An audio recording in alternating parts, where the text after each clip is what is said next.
Hello, so welcome to another week. It's our third week of going through Exodus from chapter 3 all the way through to chapter 15 as we're looking at the journey that Moses and Israel goes on with their Exodus from Egypt.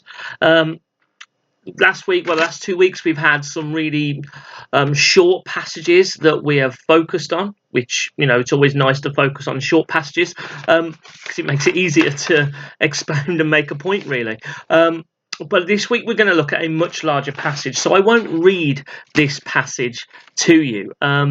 Today we're looking at Exodus chapter 3, verse 11, and we're going to go all the way through to chapter 4, verse 17. So that's quite a big chunk. So you might want to go ahead. I'm not going to read it to you like I have done last week. You might want to go ahead and read it yourself. So it's Exodus chapter 3, verse 11, all the way through to Exodus chapter 4, verse 17. So when you go ahead, have a read of that, hit pause, have a read of it, and then come back, and I'll just share with you some thoughts on these chapters. So I'll assume you've done that. So here we pick up the story again. Remember that God has drawn Moses to him in the form of a burning bush. God has revealed himself to Moses and has given Moses the mission and a purpose. The mission and the purpose to return to Egypt, to go to Pharaoh and be God's instrument in setting his people free. Sounds simple. Not. But there is a stumbling point in all of this. And that stumbling point is Moses.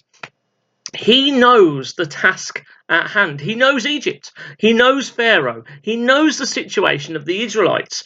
And he also knows himself, Moses, on the run. He's found a nice secluded place in hiding in the wilderness. Moses doesn't feel he can step up to the call of God. When the bush called out to Moses, Moses' reply was simply, "Here I am." What was missing from Moses' reply to God was now the words, "Send me." Upon hearing the mission and the call of God, we see Moses trying to convince God out of it. First, Moses questions his position in the world. Who am I to do this? And interestingly, God doesn't try and big up Moses here. He doesn't pour superlatives onto Moses. He doesn't try and make Moses feel 100 feet tall. God simply replies, "You don't go alone, Moses. I go with you." When God calls us to something, it will always be something bigger than we could do on our own. If we could do it on our own and in our own strength, God wouldn't need to call us to it in the first place. We'd just do it. More often than not, God calls us to things that feel too big for us or something that's beyond what we see we could do.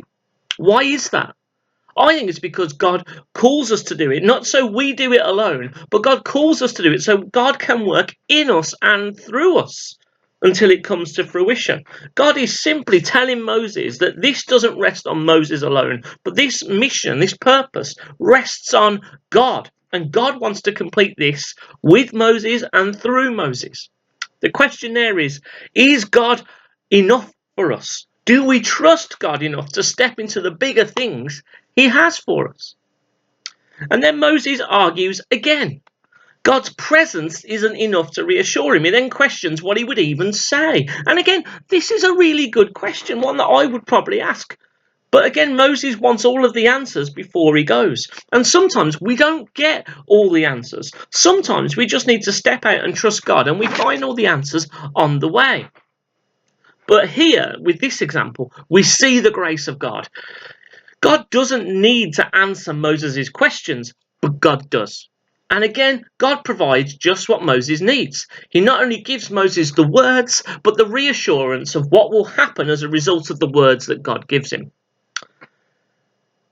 The start of God's reassurance here starts to make this mission, this call, sound quite easy, that all the people will fall into line and all of that. But God also doesn't shy away from the struggles Moses will face. We see in chapter 3, verse 19 and 20, that God warns Moses that Egypt will resist God and that God will have to step in multiple times in order for this mission to succeed.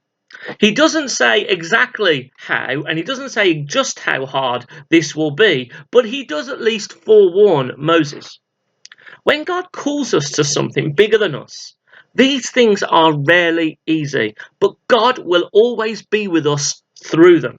And often, things will come against us that we can't overcome on our own.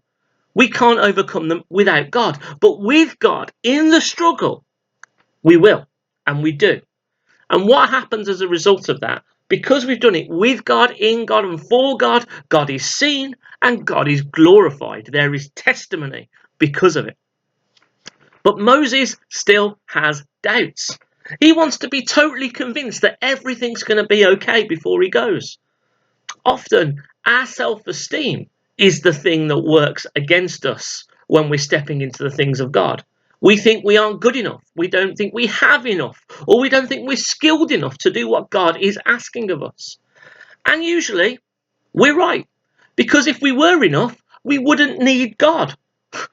But never forget, if you're in a relationship with God and He calls you, nothing else matters. That is enough. God is enough. God tries to show Moses this by showing Moses that God will use whatever Moses has in his hands, his staff, and even the clothes on his back to bring the message and the glory of God. God will use all you have. If you have it and God has called you, whether it be much or whether it be little, it will always be enough because you have God. And that's what God is trying to show Moses here. And yet, even after this, Moses is still reluctant. Moses uses his ability to speak well to try not to do it. Well, not his ability to speak well, but his lack of eloquent speech to get out of it. In other words, Moses says, God, all that's well and good, but you made me, and you made me, God, as someone who isn't eloquent. So you can't possibly use me, so go and use someone else. In fact, he even says those words in chapter 4, verse 13. Use someone else. And it's at these words that this rejection of God, use someone else, that we're told that God's anger burns against Moses. But never forget that whilst God has the ability to be angry, he is also kind and compassionate. And instead of giving up on Moses, which he could have done, God reminds Moses of Aaron, who will speak to. And at this, Moses runs out of excuses. We aren't told that Moses accepts and says, oh, okay then. But at least we see that Moses stops arguing back. Just a small challenge to end with. What is God calling you to?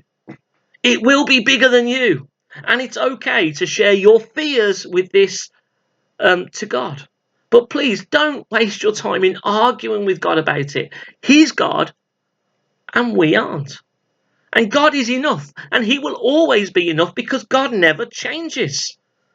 Will we be a people who will trust God to use us just as we are, with all that we have, whether it's much or little, to bring Him glory? Because God can, He does, and He will. All we have to do is trust Him and allow Him and be bold enough to step into it.